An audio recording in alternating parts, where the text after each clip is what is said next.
Chuck. And this is Karen. And this is our show, What If It Really Works? A Practical Guide to Spirituality. And Karen, who's this guy?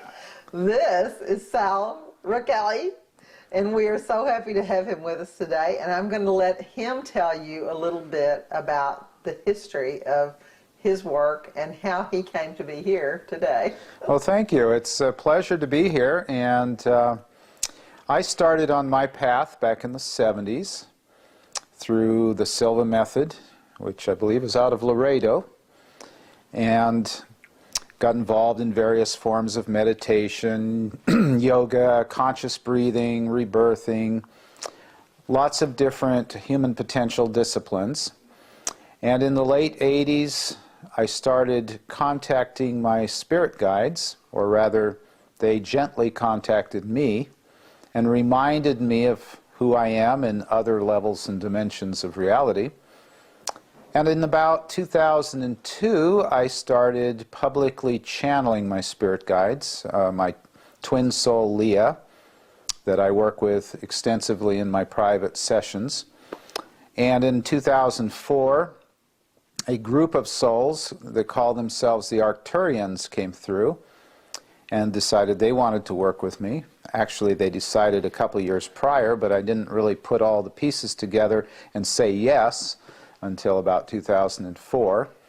And a couple years later, I started working with Lord Sananda, who's an ascended master, and I started working with a group of beings who call themselves the Founders, who are from a very high level or dimension of reality. And I collaborated. I wrote a book that was more or less practical self-development manual called Life on the Cutting Edge back in '94. And then the Founders and I collaborated on this book, Earth Changes, in 2012. And this book came out a few years ago. And then I just came out with a new book, which I'm sold out of at the moment, Earth Awakens, Prophecy 2012 to 2030, which details a lot of the information that will be relevant in the years to come. We have this exciting portal opening, to use a common expression, and I'll explain what a portal is if that's appropriate. Coming up December 21st of this year, 2012, the end of the Mayan calendar, a lot of prophecy has been given about this important date, and I approach my information from several different disciplines: science, biology, psychology, spirituality, metaphysics, philosophy, because I feel that looking at this information from many different angles is a lot like the blind man and the elephant. If you feel the trunk, that's one part of the elephant. If you feel the tusks. And so by getting all these different fields of study involved, we get a bigger picture of what's actually taking place, and we can start putting some of the pieces of the puzzle together. So that's just a little overview of what my work is about. It's about helping people put the pieces of the puzzle together. And my guides and I collaborate. It's not all about the guides. When they come through, some of it is their information and some of it is my own higher self. And together we collaborate to present the information. And the reason I do that is twofold. One is my energy is not sufficient to be able to hold the full power and energy of my guides coming all the way into my body. Plus, I like to remain conscious. I'm not a trance channel. I don't go into a deep trance where I don't know what's going on when the entities are using my body. The other thing is that I have a lot of scientific background. I have a lot of knowledge of the earth plane from this life and the many lifetimes I've spent here. And so I'm assisting them as much as they're assisting me. They don't want to have to go to the Akashic records and look up everything. And so I supply them with some of the details of earthly life. So it is a collaborative venture, and they have the advantage of being outside the frequency barrier of Earth, and so they're not subject to the distortions of ego that I am. And then I have the advantage of having some scientific knowledge and background of how things happen on planet Earth. So, that's kind of it in a nutshell. Well, I understand what you're saying about all the pieces, having all the pieces come together, because that's the reason that we do the kind of interviews that we do, is we interview people who are spiritual teachers, who are scientists, who are biologists, who have all those pieces, so that the people who watch this or any other of the interviews that we do all come from a place of knowing that they're getting good sound information, and then they can, and what if it really works? They can look at it from a holistic point of view rather than just one little thing that somebody keeps hanging and dangling out there. Well, you're also bringing up a very important point, and that is discernment. Especially when it comes to channeled material, I and my guides will be the first to stress the need for discernment. There's a lot of conflicting information out there. The information that I present today may conflict with some of the information that other channels are bringing forth. It doesn't mean I'm right and they're wrong, or they're right and I'm wrong. It just means that this is a different angle, a different viewpoint of reality, perhaps, than some of the other viewpoints that people have been exposed to. And so you need to go into everything with an open mind, not being gullible and believing everything that comes out of this mouth or any other mouth, but also not being overly skeptical, being willing, as you said, what if it works? And being open to the possibility. Being a scientist, true scientists investigate reality. They go in with as open a mind as possible, not being swayed by the status quo. And unfortunately, we have a lot of what I call not very good science in this world that's bought and paid for by special interests. And, you know, I'm not going to go into a great elaboration on that. I think a lot of us know what that's about. It's the biased viewpoint on the way the universe works. Science is about how the universe works. And so science is a very big part of what me and my guides are bringing forth. So let's go back to the biggest picture that I can imagine. Texans, as a general rule, are aware that there is New Mexico and Oklahoma and Arkansas and Louisiana, but there really isn't much beyond that. And sometimes Americans are aware of Canada and Mexico. But there are some people that know about Sri Lanka and Calcutta and Bangladesh and those places. And then there's some people that know that there's a moon, and then there's a solar system. And there are some people that know that there's a restaurant at the end of the universe. And what's happened to me in the last 3 months is that I have been aware that what's going on in the end of the universe is integrally connected to what's going on right here. Yes, it's called the non-locality principle in quantum physics, and I actually use that principle in my own work through a process called timeline healing, which we may discuss later if you so desire. Everything is connected.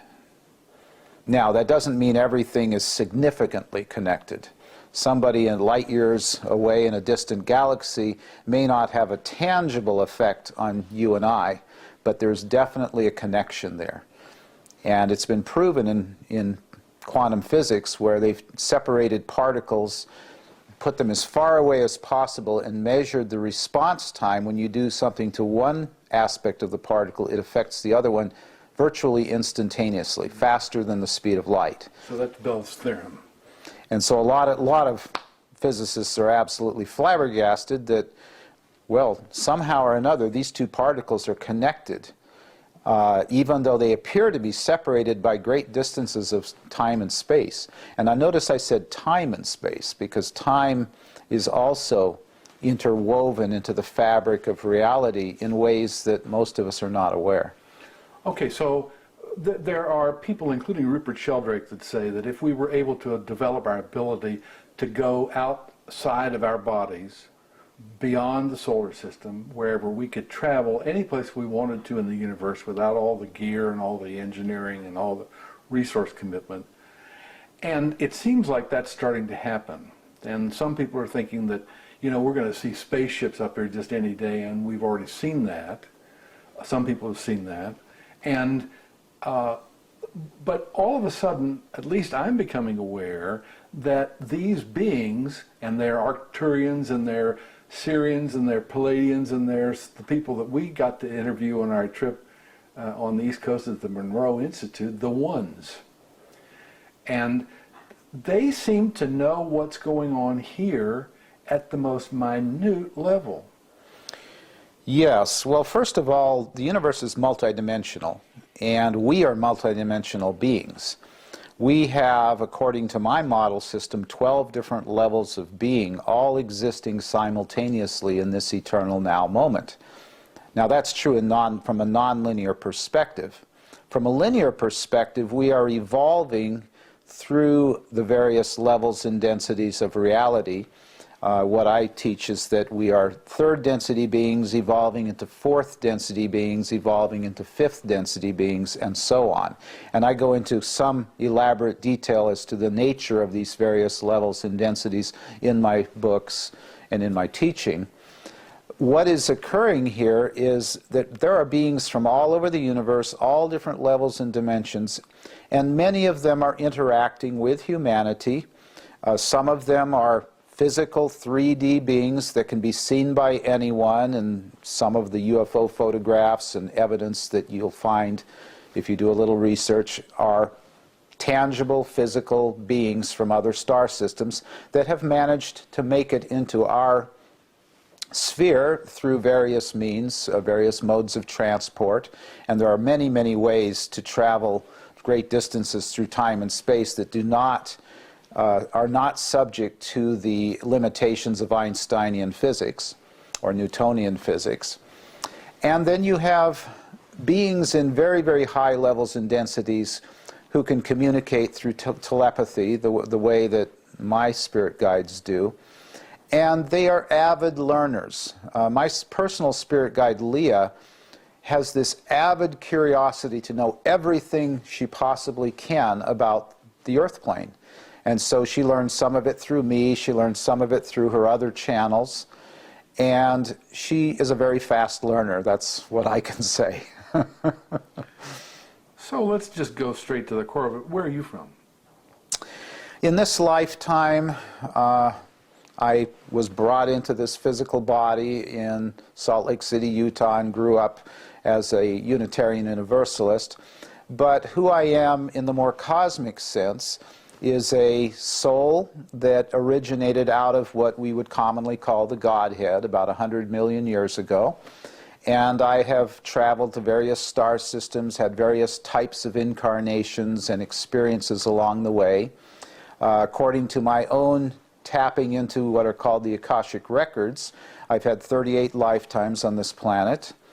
I remember probably 6 or 7 of them quite well. Some of them I don't care to remember because it's not relevant to what I'm learning in this lifetime. If they're revealed to me, or if I, out of curiosity, want to know more about them, I certainly can access that information, but it's not particularly relevant at this time.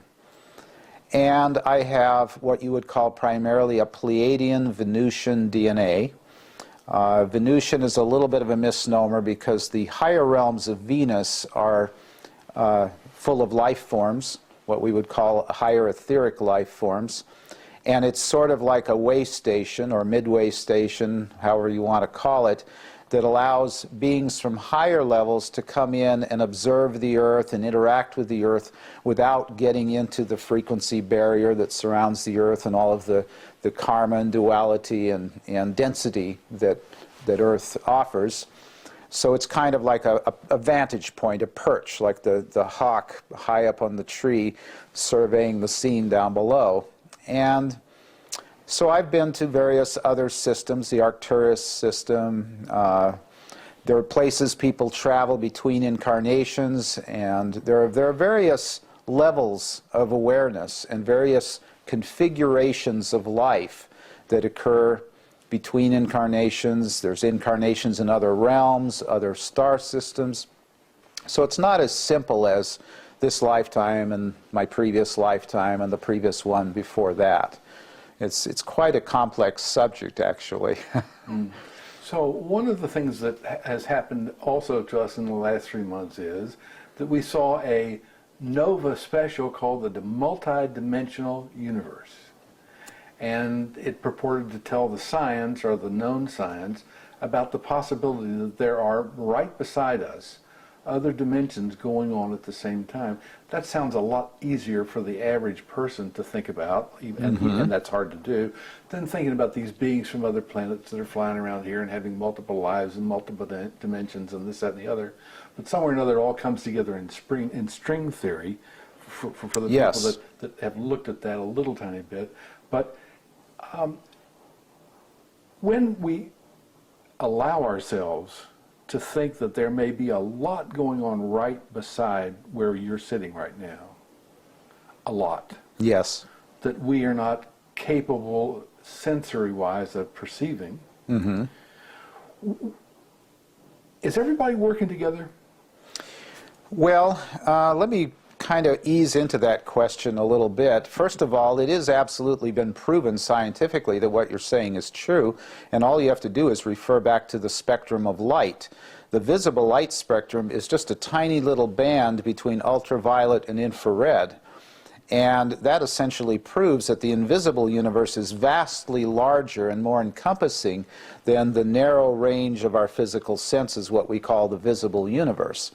So coming from that as our jumping off point, there are ways we can attune ourselves to some of the frequencies that are outside the range of our normal physical senses. We tend to call that clairvoyant or clairsentient or clairaudient, telepathic, psychokinetic. There's all of the so-called psychic and intuitive abilities that we all have, but most of us, for whatever reason, have not fully developed. In some cases, it's because we're very distracted by our daily lives and our families, our children, our jobs. We're so tunnel visioned into our daily lives that we don't take the time to meditate or explore the nature of the self. In other cases, some of us seem to be born with some of the synaptical junctions in the brain, some of the neurons connected in ways that allow us to function more telepathically than others. I'm not going to get into an elaborate discussion as to why some people seem to be more psychic than others. There are cameras that seem to capture what I call mini wormholes or orbs. In some cases it's a dirty lens, but in other cases it's actually pinpricks of energy that are impinging into this physical dimension. There are legitimate photos of ghosts mixed in with all the hoaxes and double exposures and weird energetic or electromagnetic phenomena that distorts the film. But there are some legitimate pictures of astral beings that happen to come in and out of this dimension enough to be captured on film, or in some cases seen with the naked eye. I've talked to various people who have encountered physical beings coming in and out of this reality through various methodologies.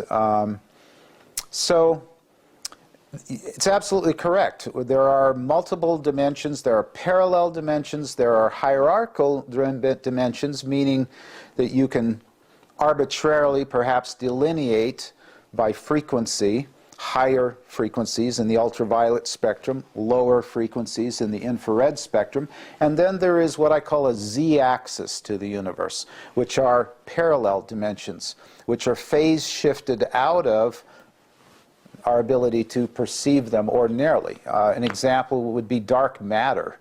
Dark matter vibrates at a frequency that cannot be detected by normal scientific equipment. Yet scientists have determined that the majority of the universe is made up of this dark matter. So science and spirituality are really coming together nicely when it comes to the subject of multidimensionality. Now, you started to ask a question about benevolent and malevolent beings. No, I didn't say that. Okay. But I did say that is everybody working together? Well, the answer is no. There is a synchronicity, there is a oneness to the universe, there is a cohesiveness, a symmetry to the universe. But within that symmetry, we have this thing called free will. And free will... Does that go all the way out? Free will is dominant in various parts of this universe, and not so dominant in other parts. In some dimensions, it is very much the law of the land. In other dimensions, it takes a back seat to other principles. So that's quite a difficult concept to describe, but that's kind of how it is. And because of that, we can choose whether or not to align with what people call the divine plan, or the universal harmony, or the cohesiveness, the oneness of all, or we can choose to sort of go against the grain, so to speak. We can seek to know all that is, call it God, universal mind, whatever you want to call it, or we can seek to go against that and perceive God as an enemy, or the universe as an enemy, or the light as an enemy. And there are beings here on this planet and other planets who, for whatever reason, have chosen to view God as an adversary, somebody to be battled with and overcome. Sometimes it's deep psychological wounds that lead to that perception, particularly if there's been a lot of drama and trauma, either in early childhood of this life or a long history of past lifetimes with a lot of drama and trauma. And oftentimes souls have the perception that there's an angry, capricious God passing judgment, punishing people, or they may come in with the belief that, oh, I've had all this pain and struggle and torture and mayhem in my many lifetimes, and so therefore I'm perceiving the universe as a hostile place. So as a result, we have these dark psychologies, we have these dark perceptions of reality, but by and large, the vast spectrum of the universe, I've been told by my spirit guides and my higher self that about 80% of the universe is benevolent, kind, loving, compassionate, and that about 80% of the beings intelligent beings who inhabit this universe are here for our good, the ones that have visited Earth. They're here for our highest good, and there's about 21 different extraterrestrial civilizations that are currently interacting with this planet. Over the history of this planet, there's been approximately 55 intelligent groups that have interacted with this Earth. How did you get that number? From what I call the Akashic Records. It's like a huge universal database that I tap into in meditation, and I receive what you might call downloads, similar to the way you download information from the internet into your personal computer. Think of the internet as the universal mind, and your individual mind as your personal computer with your individual hard drive where you store information. Or don't. Or don't, as the case may be. And so I go in, there's no way probably of verifying the accuracy of a lot of the information, and I do not claim that the information is 100% accurate, nor do I have any right to claim that, because it all gets filtered through the frequency barrier of Earth, through my personal filters, and is decoded by my conscious mind from my superconscious mind, which is like the part that is more connected to these higher realms. And then, of course, it has to be decoded into earthly languages in order to be expressed. So there's so many places where distortion can occur. But nevertheless, there's an inherent knowingness within my field of consciousness about a lot of the information. And so I feel reasonably confident that there is at least some degree of accuracy to what I'm receiving. So don't you think it's strange that here we sit at the beginning of 2012, and we're talking about a multidimensional universe. We're talking about 55 different visiting groups from the other side of the universe. We're talking about the Akashic Records, and we're doing it in front of a television camera that we know is going to put this information out someplace. Yes. And don't you think it's strange that we are talking like that right now? Not at all. And perhaps this has to do with the experiences I've had over the last 30 to 35 years. I've chosen to align myself with various groups and individuals that are pursuing similar paths to my own path. And this is partly for my own benefit.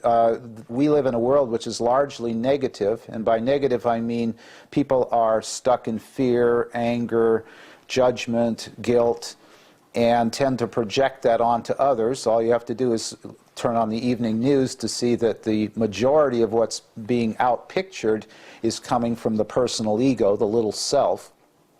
And I've chosen to create a support network of people around me to help me, and so I can help them, stay focused on the bigger picture. Because, as I said earlier on, there's a lot of distractions in this world. It's very difficult to stay what I call centered in my own true nature, what I call my seventh density soul essence. You can call it by various names, higher self, true self, whatever you want to call it.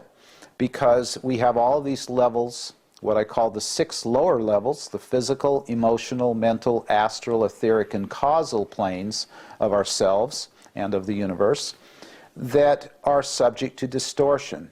Those are the levels that can go out of balance and require healing. And those are the levels that contribute to illness in the body, to worry, anxiety, fear, and violence. I mean, everything that you consider as negative results from an imbalance in what I call the 6 lower bodies. So the work I do is designed to help people integrate, it's called soul integration, to integrate the various levels of self so that they're all working together as a cohesive whole.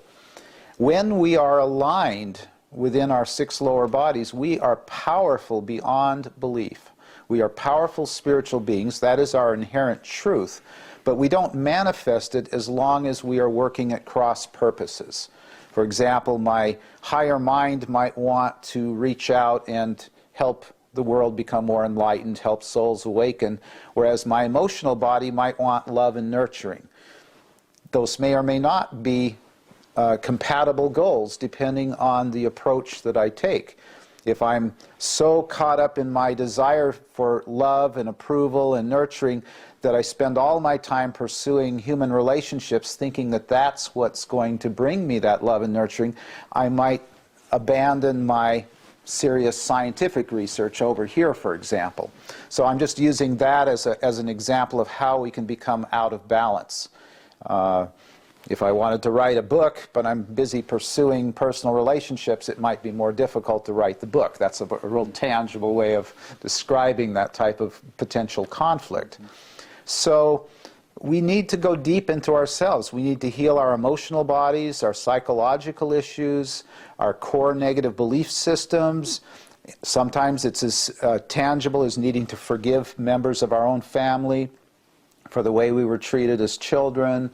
There's a lot of pieces, a lot of dimensions to self-exploration. And the more we're able to come to peace with these various aspects of ourselves, the easier it is for us to explore the universe from an unbiased place. So while all that's going on, we're also rushing headlong into 2012. Absolutely, we're here. And people are, everybody has at least a sense of apprehension and a sense of awareness or wariness about it all. Mm-hmm. And there is a sense that I have that it really doesn't make any difference. It doesn't help anything to be concerned about that. Well, it does help to be concerned about it, but it's not beneficial to get caught in the fear around it. So I would like to, with the amount of time we have here, spend a little bit of time discussing my perception of what 2012 is all about from as many different angles as possible. And from a scientific point of view, we have free will, and then we have what we could call predestiny. Predestiny simply means that whatever's taking place is not a product of free will, that whatever we believe about what's happening isn't really going to affect what's happening all that much. And a perfect example would be like a lunar eclipse or a solar eclipse. Well, you can believe in lunar eclipses, you can not believe in lunar eclipses, but they're going to happen whether you believe in them or not, at least at this level of evolution. And so part of what's happening in 2012 is outside the realm of free will. It's going to happen no matter whether we believe in it or not. Mm-hmm. And the example there is the celestial alignment of things, the angle, the tilt of the axis, and where it points if you were to draw a line through the Earth, through the axis of the Earth, and where it points in the heavens, on December 21st, 2012, it will pass through a point near the center of the galaxy where there are high-frequency quasars, very large star systems, that are radiating what are called scalar electromagnetic pulses of energy, non-polarized electromagnetic energy, which sounds like a contradiction, and we're not going to go into the actual physics of that. But the effect of that energy is to alter the electromagnetic field of Earth. And the most noticeable effect will be for the 3 days around December 20th, 21st, and 22nd. It will look like a partial collapse of the polarity of the electromagnetic north and south poles. So if you were to have a graph of what the energy looks like, it would look like an inverted bell curve during those 3 days. And I've been told by my guides that the level of partial collapse will be about 40%.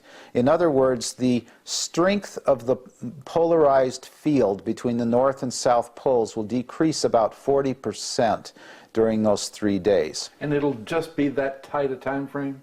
Not exactly. This is where it gets a little bit more complicated. The precessional alignment of December 21st, 2012 will be about a 3-day event.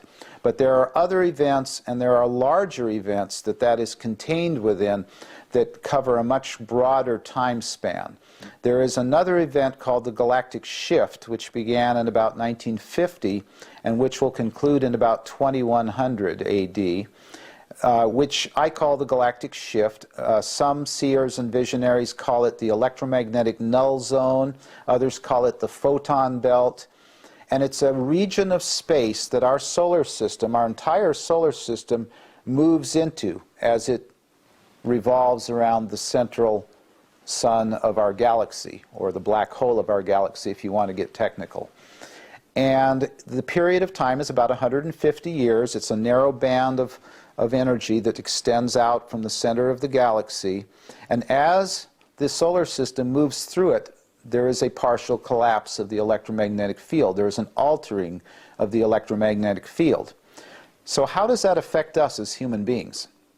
Would be the logical question to ask. And other than the fact that what day do we have to turn off all of our electrical gear? Well, that too. There's a good chance that during those 3 days our telecommunications systems will malfunction because they are electromagnetic. We are electromagnetic beings. We will be profoundly affected by this partial collapse of the electromagnetic field. Now, will we just disappear into a puff of smoke and go into some sort of rapture? No. Will our physical bodies disappear? No. Will we suddenly become all-wise and all-loving and all-knowing? Absolutely. No. Because we're already there on another level. We will still be there after the shift. Will the Earth stop spinning on its axis and we go into 3 days of darkness? Absolutely not. That is a misunderstanding of what is taking place. The geophysical North and South Pole will still be there, and the Earth will still be spinning on its axis. The days will still be approximately 23 hours and 56 minutes long, give or take a few nanoseconds here or there. The sun will still rise in the east and set in the west on December 22nd, the day after. Any prophecy that says to the contrary doesn't understand what's going on. But we will have a profound inner shift in our consciousness, in our electromagnetic makeup as a result of this electromagnetic event. And it will mutate our DNA, it will mutate our cells, it will dramatically accelerate our evolution as a species. Now, not everybody's ready for that. And those souls that come into the event with a lot of fear and a lot of resistance and a lot of "don't bother me with that stuff, I'm busy with my little 3D reality," are the ones that are going to have the hardest time with this shift. If you are in fear, the effects of this shift will magnify that fear possibly hundreds or thousands of times. But if you are in a state of love and compassion, that will get magnified hundreds or thousands of times. So it becomes critically important to up-level the quality of our consciousness, to heal our negativity, to clear our emotional issues, our negative mental beliefs and embrace and be receptive to this incoming energy, because resistance is fear. And the more you resist what's coming in, the harder a time you will have with this shift. Yeah. Yeah. Resist not evil. Yeah, and it's not about resisting anything, it's about maybe understanding resistance, what it is, how it comes about, because resistance is fear. Resistance is pain. And the more we can be with that and understand it and move through it, the faster we will move through our blocks, and the easier we will be able to receive these higher frequencies that are coming in. From a spiritual perspective, you could say Mother Earth is evolving from a third density to a fourth density planet. And this portal, this 3 days of partial electromagnetic collapse, opens up a tunnel into the etheric realms, to use some of the vernacular. And as this energy comes tunneling in from the etheric plane into the earth, it raises the frequency of the earth and lifts all life forms upon her into a higher frequency. Now I'm using more of the spiritual terminology to describe what a few moments ago I described in scientific terms. There's a relationship between the idea of raising your consciousness, raising your frequency, and opening a partial, call it 0-point field, which tunnels into the etheric planes, which are the next level up from the physical planes, and allowing that energy, much like a tunnel diode in electronics, to tunnel through and into this plane of existence in what are called electromagnetic scalar impulses. The energy will come in through the north and south poles and be distributed along the ley lines or flux lines of electromagnetic force that exist around the planet, and you can see these illustrated in any science magazine. And then from there will bleed off into the areas between the vortexes and ley lines. And so the places that are located on the vortexes and ley lines will get the energy first and more powerfully, and then it will sort of leak into all the rest of the planet during those 3 days. Okay, so recently 8 of the 10 or 6 of the 8 or some number of our presidential Republican candidates claim they don't believe in evolution at all. And you're talking about involuntary evolution, really, is what you're saying. This is going to happen to the whole world. Well, it's involuntary to some degree, but there's also levels where we as souls volunteered to come to the earth, whether we're aware of it or not, and participate in this grand adventure that we call life. And many of us knew ahead of time that the earth was going to be going through this shift, and in some cases that's why we chose to come here at this time. Of course. And they can believe what they want, and there will be consequences of their belief systems. If they are kind, loving, compassionate souls, but they have some limiting beliefs, they'll probably be able to make it through the shift intact. But if they are living with a tremendous amount of fear locked within them, that's going to have to be dealt with. And it's being dealt with, because if you notice, there's hardly a day goes by without some political or economic scandal being exposed. All that has been held in darkness will be revealed in these the latter times, to quote, some of the religious scriptures.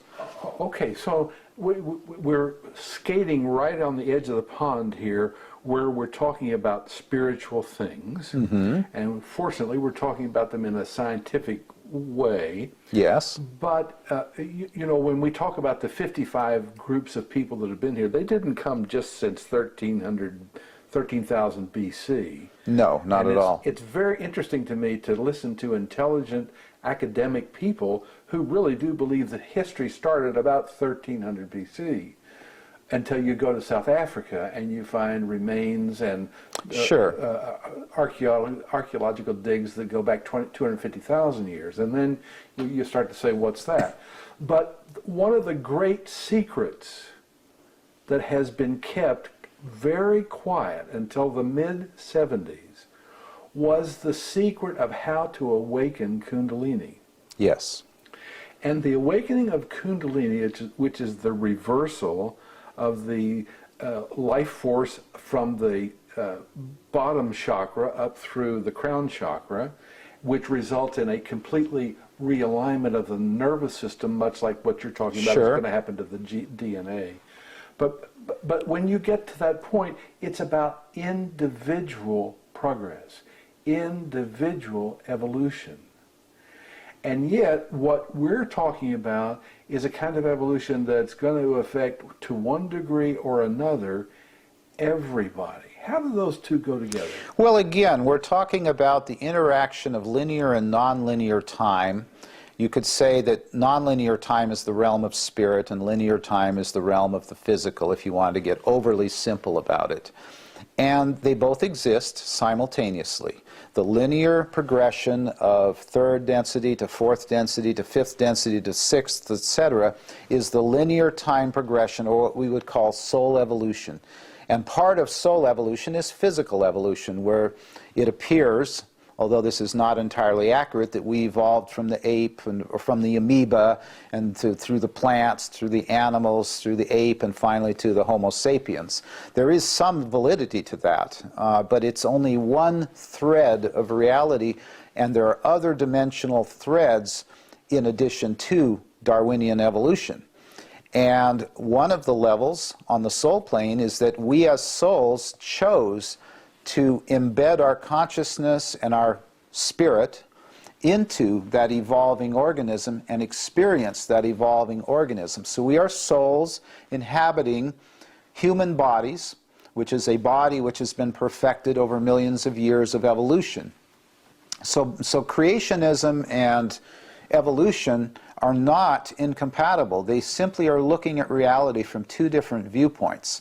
Now, Multidimensional. yes. Now, I would say that within that, there are definitely some inaccuracies in the dates that are being thrown around. It's obvious that intelligent beings walked this earth. Now, I say it's obvious, but it's only becoming obvious to some of the more recent archaeologists that the history of humankind goes back far back beyond where it's academically accepted by most scientists. And it will be discovered eventually that intelligent human beings walked this earth as far back as 10 million years ago. A lot of the evidence is buried under mudslides, rock slides, earthquakes, what have you. But it is being discovered, and in most cases being suppressed by the biased media. And just like from 10 million years from now, we'll be buried under the same layers and layers of Perhaps. change. So when we think about this coming year and the possible even DNA level changes that could be coming our way, Yes. and the possibility that that creates fear in people that are fearful anyway because they watch too many crime shows on television. But when we deal with all that, and then we think about those people at the other end of the universe, and they're watching us, and they're thinking us, and they're thinking through us and to us. When you have that perspective, what seems to happen here really, in a way, isn't that important, is it? Well, I kind of disagree about that because, like you said earlier, everything is interconnected. The non-locality principle of quantum physics essentially demonstrates that. And we are not separate from distant beings on the other side of the universe. And many of them came here because they saw that we were about to undergo this metamorphosis, this ascension into a higher state of consciousness. Our entire planet, our entire solar system, essentially graduating from one level to the next level. And some of them came here because they saw us exploding nuclear weapons in the 1940s. And if you do the research, you'll see that UFO activity skyrocketed right after we started testing nuclear weapons and using them on each other. And in fact, from very, very high dimensional levels of the universe, an edict or a fiat or a divine command or whatever you want to call it was issued, allowing certain ETs to come to Earth and intervene in our nuclear weapons program to keep us from blowing ourselves up. Now, you might say, if we're just some little insignificant planet in one of the outer spiral arms of an average galaxy in a universe full of hundreds of billions of galaxies, why would such high-level attention be directed to one little planet? You know, After all, it's a big universe. you might think, well, you know, who cares if one planet out of quadrillions of planets blows themselves up, you know? Well, that's my case in point. We are not insignificant. We are part of God. We are part of the creative principle. We are the hands, the feet, the ears, the eyes of the Creator expressing in this particular level or dimension. And so we are like one of the violinists in the orchestra. The orchestra would not sound the same without that violin. Every instrument in that orchestra is a critical piece, even though it may not seem like it to an uneducated observer. So the various groups of beings from various levels have come here to prevent us from blowing ourselves up. Why? Because we've reached a critical mass of consciousness. There are a sufficient number of us now that desire to live in the long prophesied golden age of peace and prosperity, that it would be a violation of free will to ignore our prayers, to ignore our asking for help. We asked for this assistance. We said, help. We need help here. Please help us. And various beings heard our call and came to our rescue. And it would be a violation of our free will to allow those who, out of ignorance, would explode nuclear weapons all over the earth, create a nuclear winter, wipe out all life on Earth. So they're not going to allow that. Not only would it wipe out life on Earth, it would affect neighboring planets. It would throw things out of balance in the solar system. And it did happen once before, a planet called Maldek, which is now the asteroid belt. Some scientists vehemently disagree with that and say that, oh, it was not due to a planet exploding. But if they really do their research, they'll eventually discover, yes, that was a planet that exploded millions of years ago.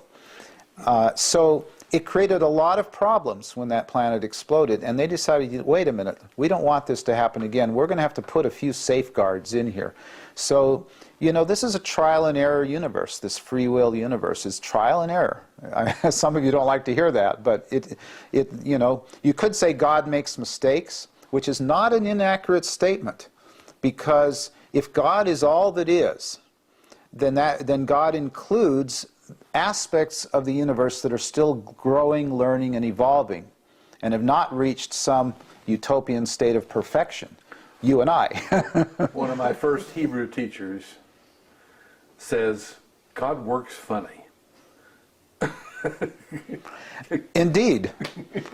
And so they've prevented humanity from blowing themselves up on 5 different occasions since nuclear weapons were developed. And they will continue. And by the way, this is all provable stuff that I'm talking about. It's in the official military logbooks that UFOs have hovered over the silos and neutralized the launch codes. Yeah, isn't that fascinating? Yes.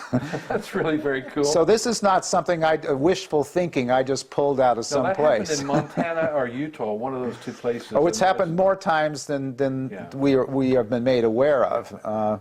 But that's not supposed to happen. We're in control of this, and we know what we're doing. So Yes, you know, right. We shouldn't be messing with this. So Karen has a question. Yes. Don't look at me like that. Well, we're looking at how everything operates, and we are all, I call it, we're all cells in the body of God. Yes. And so each one of us is just as important as any other cell in the body of God to make it work. Yes. And if we're looking at it from a perspective of how can we make it work better, then it is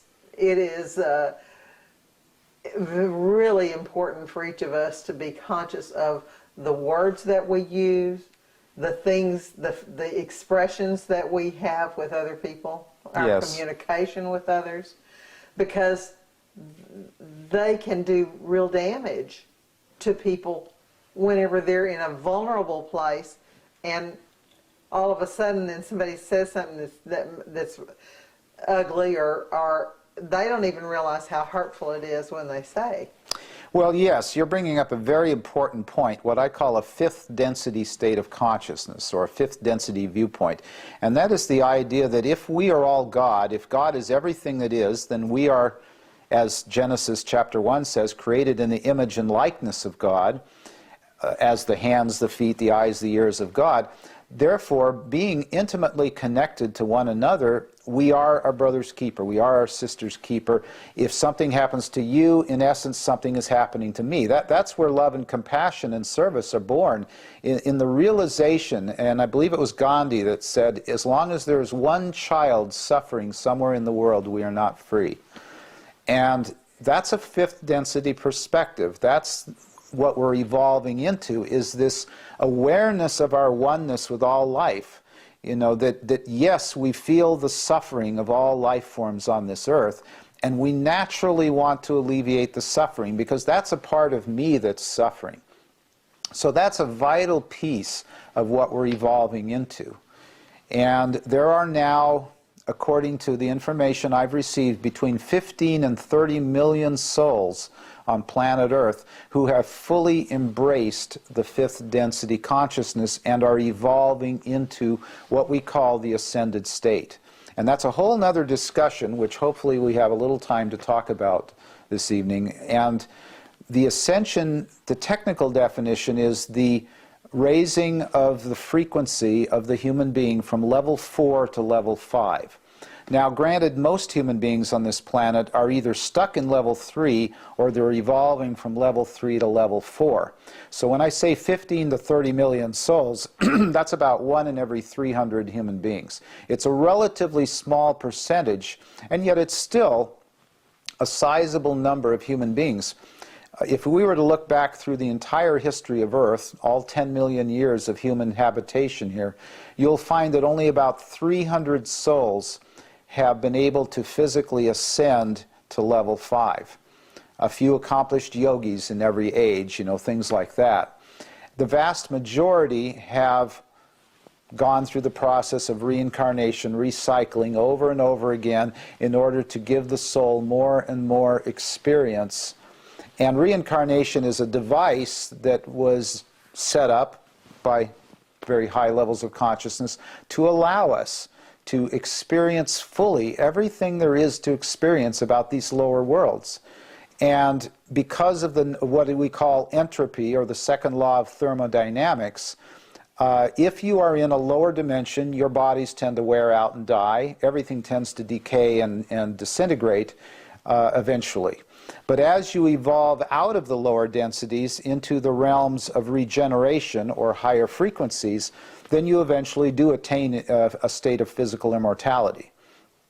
And so when you go from level 4 to level 5, you essentially go from the mortal carbon-based human form to the immortal silicon-based human form. You actually have a change in the basic chemical structure of the human body. So we're talking about taking our bodies with us into higher dimensions rather than discarding them, which is called spiritual ascension. Physical ascension is taking your body with you into a higher plane. Spiritual ascension is leaving your body behind and ascending in spirit to a high plane. And many of the yogis, like Paramahansa Yogananda, Muktananda, and others, chose spiritual ascension. They left their body behind and went into the higher realms. It's much easier than physical ascension. Now, due to many of the changes with the changing of the age, the changing of the grand age, the 25,920-year cycle, we are being given an opportunity now to ascend en masse, for many, many more than just a few hundred souls, to actually go through the metamorphosis into the next level of evolution of the human being, which is the fifth density crystal etheric light body form.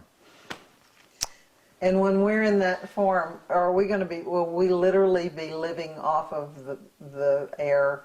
You know, like eventually. There are some who are breatharians now. Yeah, there's very, very few that are actually able to do that. The reason is not what people think.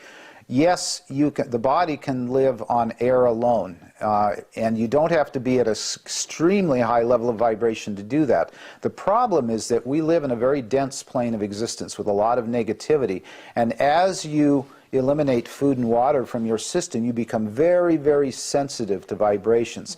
And the vibrations on Earth are so dense and so extreme compared to that refined level of vibration that most souls are unable to handle being in this world once they reach that level of refinement. And so if you have not cleared virtually all of your inner effluvia, garbage, psychological garbage, then it is very difficult to maintain that state of awareness that comes from eliminating food and water from the intake. Eventually, you will reach a level of vibration where dense foods will simply drop away. You'll no longer desire them.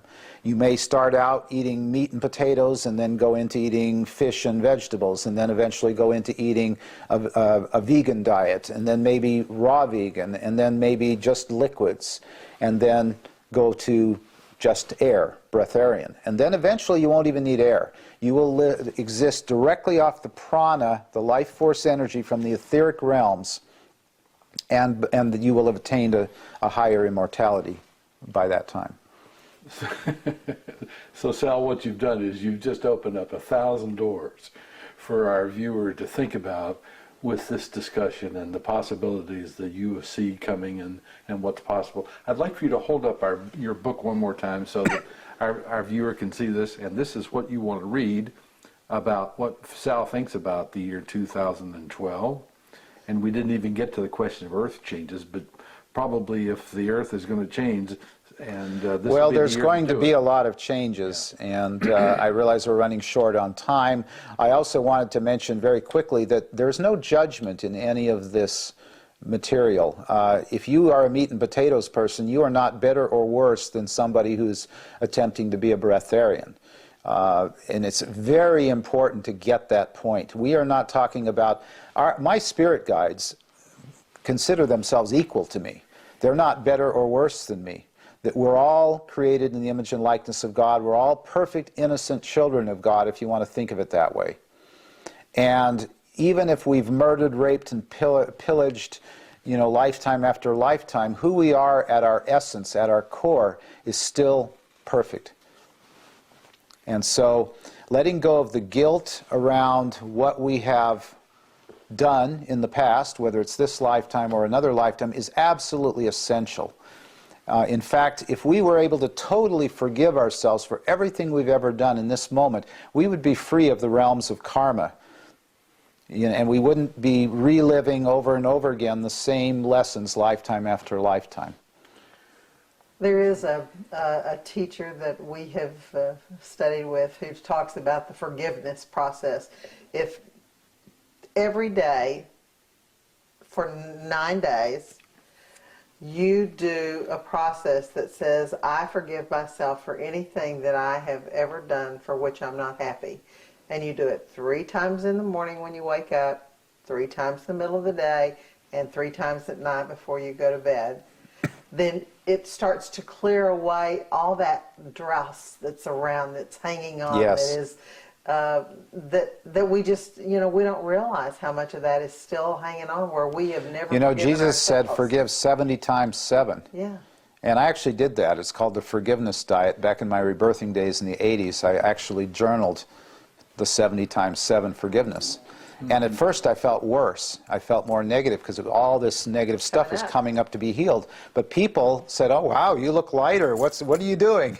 Before I even felt it, they could see it. Yeah. Well, that's one of the things, I told you, we have a group that's just now come together that we're starting to do a Merkaba group. Yes. And what's happening as people are doing that is that we are at a place where stuff's coming up, and it's coming up to be healed. Yes. It's exactly. not coming up to just stuff it back down again. And the thing that we've done so many years and over again in lifetimes is, it came up and it looked ugly and it acted ugly. So we stuffed it back So we stuffed it back down because we said, we don't want anybody to know that we could be mean and ugly and spiteful and say things that are unkind. So we're running out of time, but in summary, those of you who think life is getting worse and you've been on a path, you've been working on yourself, and all these issues are coming up, and you think things are getting worse, that's just appearance. It's all coming up to be healed. It's getting better. Know that it's getting better, and celebrate the fact that all this stuff is coming up to be healed. Great. Thank Great. you, Sal. Thank you, Sal. That's terrific. Thank you for inviting me, and God bless all of you. Well, we're delighted God you were with bless us and you you. had the time, and we're going to be excited to put this on our website, and we're going to be excited for people to look at what you And you have my website, and I am available for individual consultations. I come to various cities around the world doing various healing workshops, and please contact me if you're interested in sponsoring me or getting a session. Tell me what the website is once more. www.salrachele.com, and that's SALRACHELE.com. There's one L in my name. It looks like Rochelle with one L. That's great. Okay, thank you, Sal. Karen? God bless you, Sal. God bless you for the work you're doing and for the love that you present it with. Thank you for being here with us today. Thank you. Go in peace.